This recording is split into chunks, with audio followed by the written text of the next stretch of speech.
My parents left for a weekend wedding when I was 16. They trusted me enough to stay home because my elder brother was supposed to be there. At the last minute, he got called into work and wouldn't be back until after midnight. I wasn't worried. Our neighborhood was safe. We lived on a dead-end street.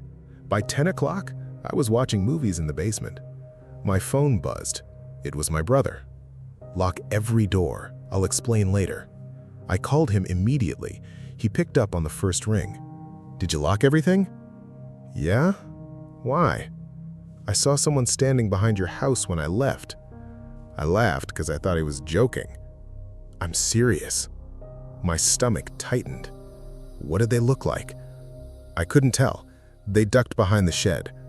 He told me he'd already called the police to drive by. 5 minutes later, a patrol car slowly rolled down our street. The officer parked outside for about a minute before driving away. I figured that was the end of it. Then my brother texted again. They didn't check the backyard. I looked toward the basement window.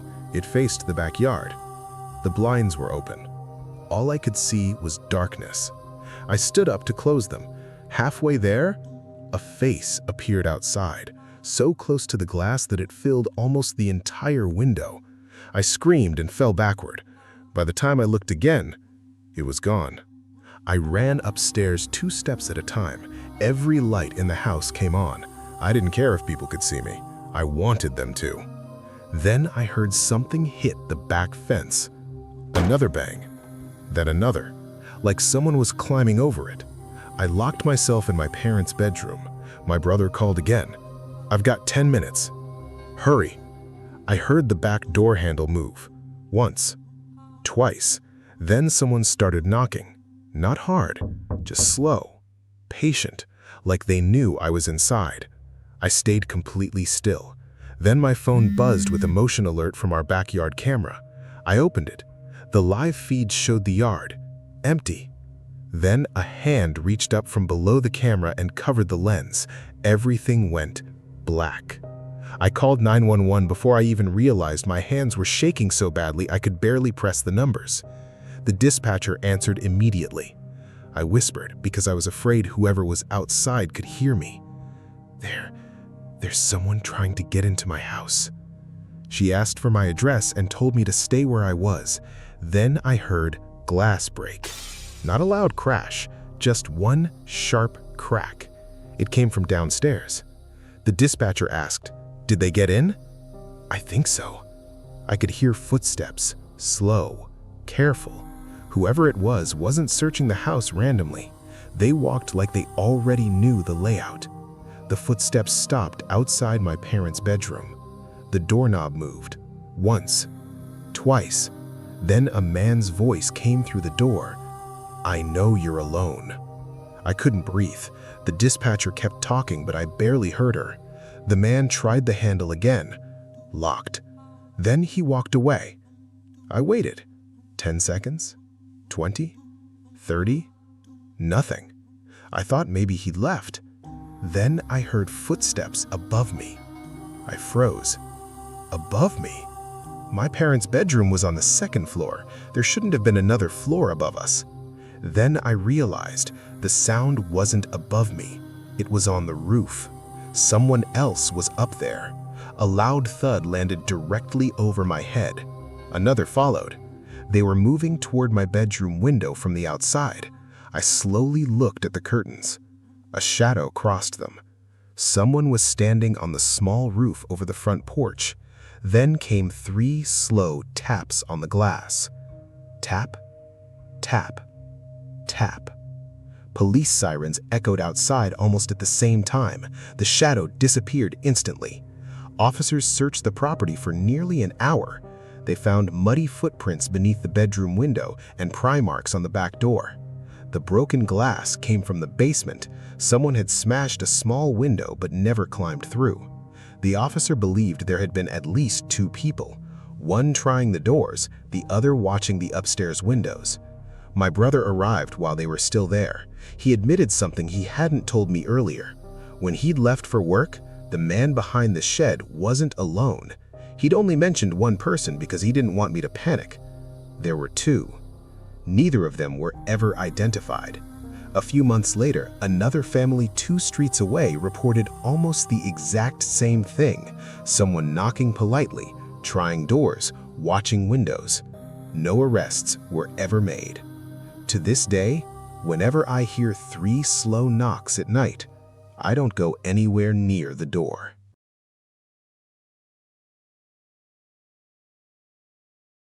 My name is Rachel, and this happened during my first semester of college when I came home for winter break. My parents worked night shifts at the hospital, so I spent a lot of evenings alone. Nothing about our neighborhood felt dangerous. It was quiet, small. Everyone knew everyone. Which is why I noticed the unfamiliar van parked across the street. It had no company logo, no license plate on the front.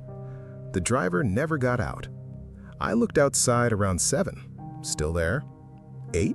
Still there. 9. Still there. I joked with my mom over text that maybe I was being watched. She replied with a laughing emoji. Around 10, I took the trash outside. The van's headlights came on. I hurried back inside and locked the door. When I looked through the blinds again, the headlights were off. The van hadn't moved. At 11, someone rang the doorbell. 1 time. I checked the peephole. Empty porch. I waited. Nothing. Then, another ring. Still nobody. I opened the camera app. The live feed showed an empty porch. Then, for less than a second, someone leaned into the camera from the side, just enough for half of a face to appear. They smiled, then disappeared again. I jumped back from my phone. The doorbell rang a 3rd time. This time, I ignored it. A few minutes later, my phone vibrated. Motion detected. Backyard. I opened the clip. Nothing. Then I noticed the reflection in our sliding glass door. Someone was standing just outside the camera's view, watching the house, not moving, just standing there. I grabbed the kitchen knife my dad kept in a drawer. My hands wouldn't stop shaking. Then every motion alert started going off at once. Front yard, backyard, garage, side gate, one after another, like multiple people were walking around my house. I called 911. The dispatcher asked if I could see anyone. Before I answered, someone tried the back door handle. Once, twice, then harder. The lock held. For now. The dispatcher told me to stay on the line and lock myself in a room. I backed into the laundry room because it was the only place without windows. The back door stopped shaking. For a few seconds, everything went quiet.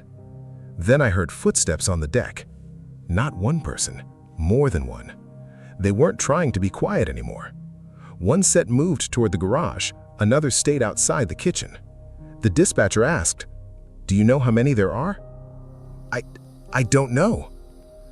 Before she could respond, the garage door began rattling. Someone was trying to force it open. I could hear metal scraping against metal. Then a loud bang.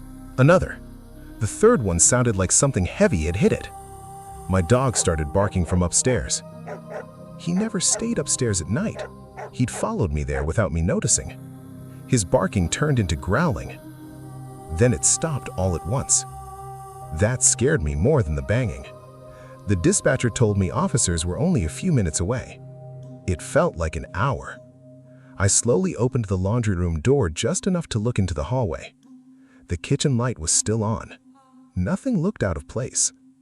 Then I heard the refrigerator door open, a soft suction sound. Someone was inside my house. I slammed the laundry room door shut and locked it.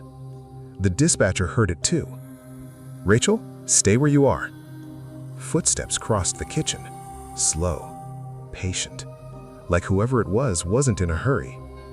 Then, they stopped outside the laundry room. Silence. A soft knock came from the other side. 3 slow knocks. Knock, knock, knock.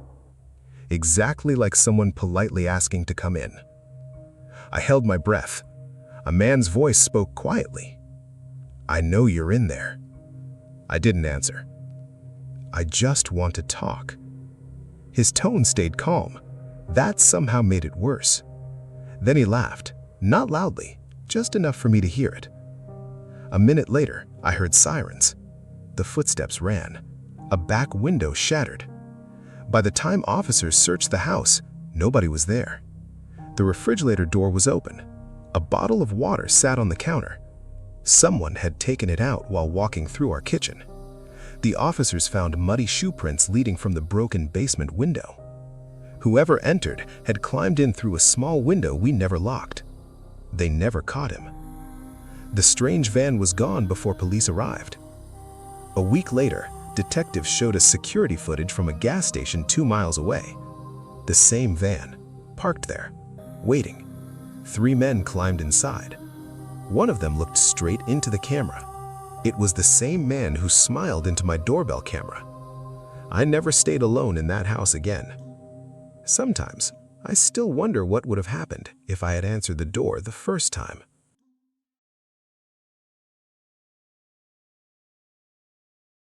The last story happened 2 years ago. I had just moved into a small rental house while finishing college. It wasn't isolated, but the houses were spread far enough apart that you couldn't hear your neighbors unless you were outside. My roommate had gone home for the weekend. It was my first night completely alone there.